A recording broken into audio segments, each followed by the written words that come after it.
Good afternoon and welcome to the Kerry Garden Show. Alan Finn checking back in with you here from the lighting section here at Boyles of Killorglin. The reason for that? Well, we're going to be shedding a light on your garden today because we're going to be talking about outdoor lighting and how you can really make the most of your security and your outside space with some lighting. For that, we're going to talk to our expert, which is Pam, and we're going to find her right outside.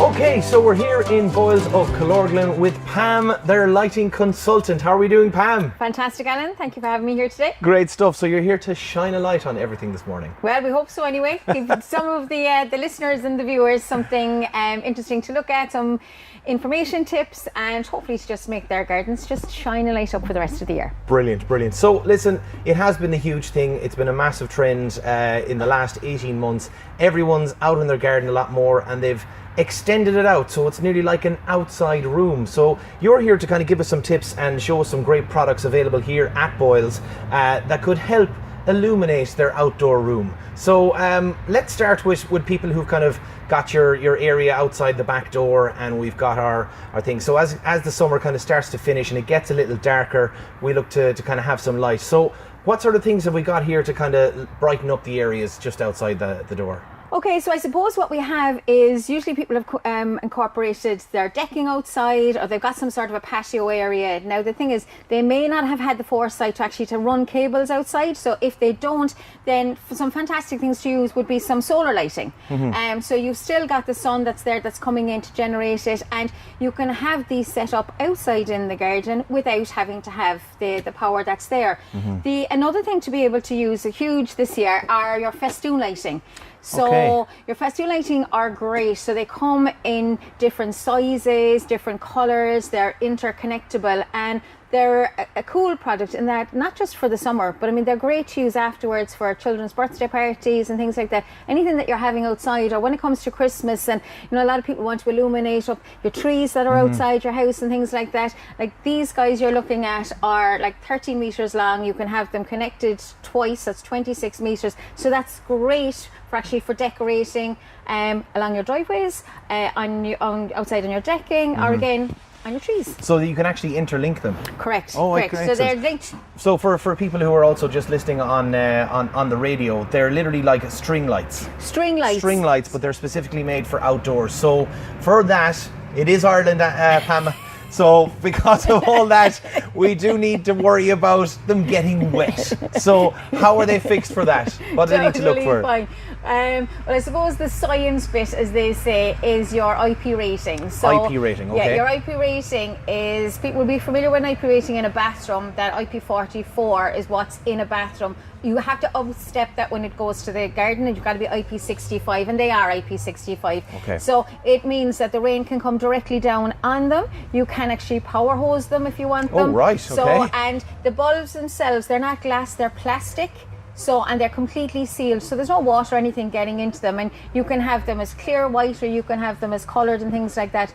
And the string that they're on is a rubber string with rubber sealant and everything else, so you've no fear about them being outside. That's what they're meant to be. They're meant to be for outside. And how much of a job is it to even convert, let's just say, if they were to bring the electricity outside? So if you have, just say, your outside light just outside the patio or just outside the back door, is there much in it to kind of change that to become, you know, an extension of the outdoor and use the lights out there? Not at all, which is great. I mean, if you've got an outdoor socket, so you're actually doing is just running from, so you've already got power outside if you've got that outside light, which is brilliant. And so you're running that then to your outdoor socket, and your outdoor socket is in a box format. So any plug, then you're literally just opening your box, plugging it in, sealing it back up again, and then that's great. And the outdoor box is very handy as well too, if you're doing your outdoor maintenance on cutting your grass or doing your lawns, or anything that needs to be plugged in are used by then this outdoor box.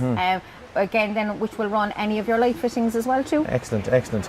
Now, speaking of that outdoor light, you know, a lot of them might be overlooked, you know, a lot of the old kind of light fittings and stuff. What sort of power saving or kind of illuminating better options do people have now for outdoor lights? I suppose the big thing is that people would have had the old 100 watt bulbs and things like that inside it. So for energy savings, we would definitely be advocating everybody to turn over to your LED bulbs. That would be the first thing. So that's your cost saving exercise to bring it in. And then maybe even take that one step further. And so people are very conscious about leaving the light on. I mean, when we were sort of growing up, it was like turn off all the lights, turn off the immersion. That's not the case with LED, because LED is so energy efficient. When you're looking at putting in a 6 watt or an 8 watt bulb, it's ideal to have outside, which I suppose leads on then to you can change the bulbs to the likes of a dusk to dawn bulb. So that works on the premise of your street lights. You'll see at night, at dusk, the street lights comes on, and then at dawn they go back off again. So there's a dusk to dawn bulb that you can get, which has the sensor incorporated into the fitting itself. And it's a great light for outside and to show off your gorgeous outside lights, but on a security side of thing as well. And you don't have to think about turning it off when you go off to work in the morning. Did I turn off the light? It will automatically go off, and then it's back on. And it's great at night. Like if you're coming in at night and the house is dark, and you're thinking, I'm driving up the driveway and it's all dark. Beauty of this, anything on a sensor light, is that it illuminates you up, guides you home. It's safe as well too. Okay, excellent. Before we move on to driveway lights and stuff like that, I want to mention another thing you have up here, which again is another very popular and, dare we say, very important part of an outdoor space. If you want to entertain, you want to keep people warm, and outdoor infrared heaters, they've become very, very popular. So popular at the moment, and they're great because they're running just off 2 kilowatts, so you can plug them in outside of the house itself. You won't quite get a suntan, but you'll see like there's a huge spread of light actually coming down from them as well. So it extends your evenings into the night as well. So if you've got all of your lights around you, and to have then that light now, or that heater rather, and it goes back to that question that you'd asked about that IP rating as well too, which is really important. So your IP rating on that again is 65. It's a commercial grade steel, so it can take all the wear and tear. It can take all the abuse of the Irish weather. And literally, you can power hose that. And it's fine. Right. We wouldn't recommend power hosing it, but just saying that's how strong it is. Absolutely, really. You know what I mean? 100%. Yeah. Brilliant. Okay, so that's good. Okay, so let's talk about the garden.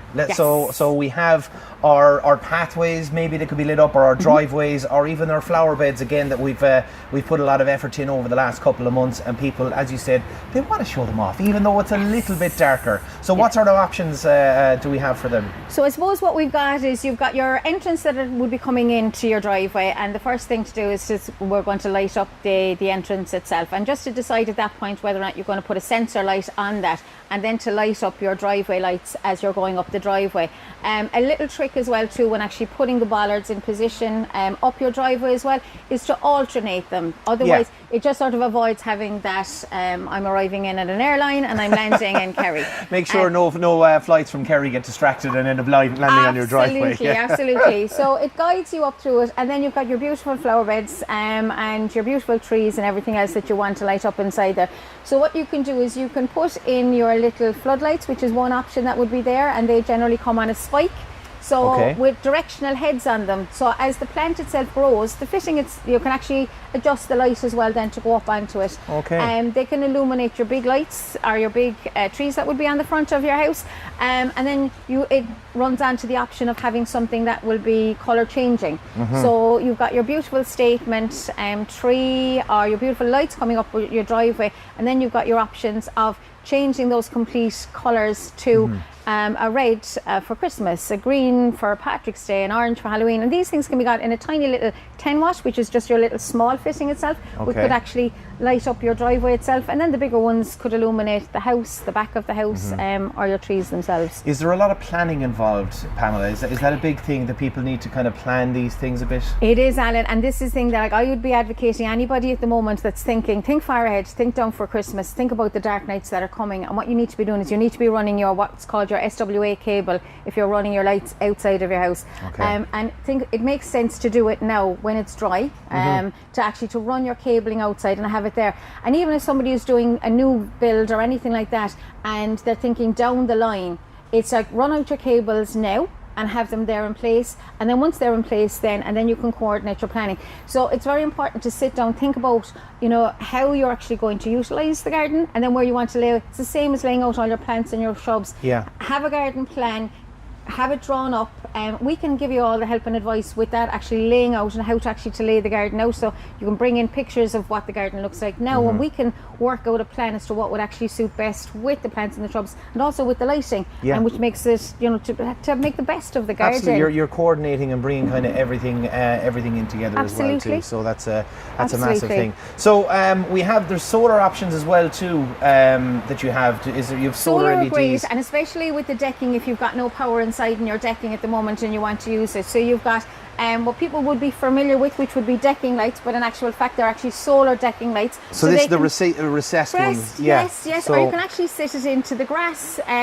Because of the IP rating that's on them as well too, I've actually got them sat into my grass at home. They didn't even need to be sat into the concrete, and then they'll just activate then all of the time. There's also solar lights that people are very conscious of. It needs to have access to the sun. So you've got a solar set, something like these guys here. So you can have the bollards themselves are actually set up under trees, but the solar panel has a very long cable on it. So the solar panel itself, which is there, so I see that's taken up, and that's potentially mounted on the tree, and then it's illuminating it in a different area. So that allows you to literally get into, say, a thick bed or anything like that, still have lights in there, but not have to worry about them actually catching the sun. They don't have to catch the sun, and the sun is off then somewhere else. And you've got the likes of shed lights, you've got the likes of these guys here, which actually sit onto a pillar. So if you've got the posts on your decking as well too, they can shine that light down, because when you're sitting on your decking in the evening, you don't need to have a huge amount of higher light. What you're doing is, it's just the area that you don't trip over anything, really. No, and the neighbours aren't giving out too that there's huge bright lights intrusive inside. Lights, Solar is great for that. Yeah, brilliant. And there was also a very interesting thing as well too. You were showing me here. So we'll go on to kind of the security aspect of things. But this little bracket is a great little thing for putting stuff in a corner, isn't it? Bit of a game changer, Alan. Isn't it? Great. So this is for somebody that's looking, would say, at the side of the house, and they want to have a light maybe in the front of the house, and they want to have a light at the side of the house.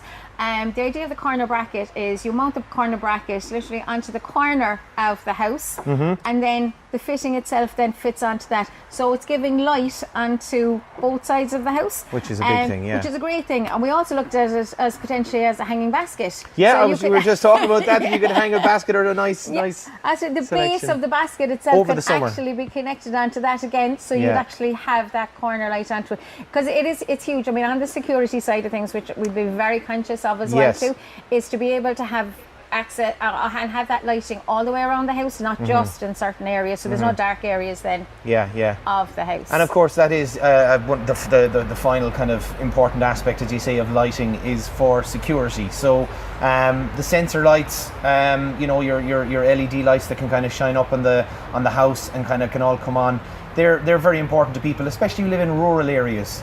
Absolutely. That peace of mind to know that, if there is activity around, that the sensor will actually pick it up and will set it off. They are so different to the ones that would have been there years ago, in that the running cost on it, you can have your security light with a running cost of less than €1 a week if it's been activated on and off. And they come in many different sizes, so they can be small up to the larger ones if you're actually looking at protecting a larger area. But another thing would be, and people don't think of, is to keep an eye on things like your oil tanks. People have forgotten about them now. They will now go to your oil tank to discover that the oil potentially has been taken out, that they've not known anything about it. So the beauty of the likes of the sensor light is to have one focused on it, and then if there's any activity in the house at all, it warns you that there's something happening. But if you happen to be missing, if the neighbours are seeing your lights coming on as well, they're going to be aware, and they'll come and investigate to see if there's anything happening inside in your house. So they're great, and they're slimline now as opposed to the big huge chunky ones that were there before. Used to be there. So little running costs. You can set the timer on them for how long you want them to stay on, to stay off. So if you're having a party or something like that, you can actually disconnect it, and then you'll just have the light itself on. So hugely important. Brilliant. So Pamela, as you mentioned, people can come in, they can and have a chat with you. Yep. You know, you're here in Boyles. They can come in, they can give advice, because so many people have so many different questions. It could be a case loads, that, look, you know, I live down by the sea. Can you, you know, specifically tailor a product just for me? And that may be just for a question for one person. So, or that they need, you know, the maintenance of lights, or, you know, they have a light fitting that has gone and turned white. How do they fix that? Bring those questions in. They can bring those in. Bring pictures into us as well too. They can send them into on our Facebook pages, and we'll advise on the maintenance of lighting, the lighting plans for the garden, and anything that they need to know. Yeah, of course, and if there's anything off the back of this show as well too, we'd encourage everybody to send us in a question. We'll pass them on to Pamela, and maybe get you back to answer some questions as well too. Absolutely, we'd love to do that. That's excellent. So before I go, there's one final one I want to talk about, and this one is a real kind of a party element, and this is the Kaleidoscope. You call it it's light, the Kaleidoscope. It's for a bit of fun. For the bit of fun, just to lift the spirits on a cold day when you're inside. It's solar powered, and it lights up the complete side of the house, and it has the kaleidoscope effect, constantly rotating around. Fabulous for children's parties for the summertime, just to bring that summer element back. And the big kids would love it too. And the big, yes, well, absolutely, we'll say nothing about that. Excellent, brilliant. Well, listen, Pam, that's been brilliant. Thanks so much for coming and shedding a light on all of the great options that are available here at Boyles of Killorglin for security, for looking after improving your decking in your outdoor area. And I'd love to see your outdoor area. Is it all decked out and looking lovely and bright as well? It is very festive. Very good. Absolutely. Great stuff. Listen, Pam, thanks again for coming. That's pretty much it for the show this week. Thanks as well for everyone who's listening and for watching on Facebook as well. Do remember, any questions you have, send them in to us and we'll try and get them answered as best we can. For myself, Alan, Pam and everyone here at Boyles, thanks very much for watching, and we'll talk to you next week. Happy gardening.